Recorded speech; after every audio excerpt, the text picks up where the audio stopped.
আল্লাহ তোমার কাছে আবদার, তোমার কাছে চাওয়া, তোমার কাছে আরজি, তোমার কাছে ফরিয়াদ। মওলা গো, হয়তো দাঁড়িয়ে মৃত্যু হয়, কারো বসে হয়, কারো শুয়ে হয়, কারো হাঁটাই হয়, কারো ব্যবসায় হয়, কারো চাকরিতে হয়, কারো কোনো না কোনো কারণে হয়। আল্লাহ গো, তোমার কাছে চাওয়া, মৃত্যু যেহেতু একদিন হবে, আমার মৃত্যুটা এমন ভাবে দিও আমার হাঁটুটা ভেঙে থাকবে, আমার কোমরটা ভেঙে থাকবে, কপালটা তোমার দরবারে সিজদায় থাকবে, কপালটা তোমার দরবারে সিজদায় থাকবে।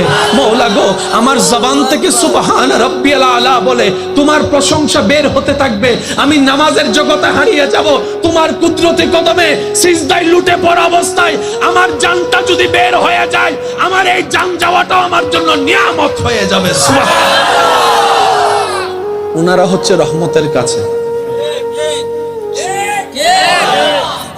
আমরা জোর করে লইয়া লাই, ওনাদেরকে আল্লাহ যা দেয় ওনারা সব দিয়া লাই।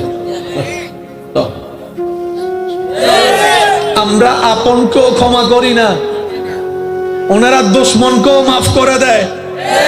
সুবহানাল্লাহ, জোরে বলেন না। দিল আপনার আমার বড়। বলে যে কিভাবে বুঝলা?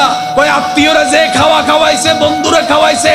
শ্রদ্ধার সাথে বলি, আপনকে খাওয়ানো এটা দানবীর বাহাদুরির লক্ষণ নয়। আরে আপনরা তো সবাই খাওয়ায়, বাহাদুরি তো তখন হবে যার চেহারা আপনার মন দেখতে চায় না, তার উপকার যদি করতে পারেন, তাকে খাওয়াইতে পারেন মন ভরে, তখন আপনার দানবীরতা বোঝা যাবে।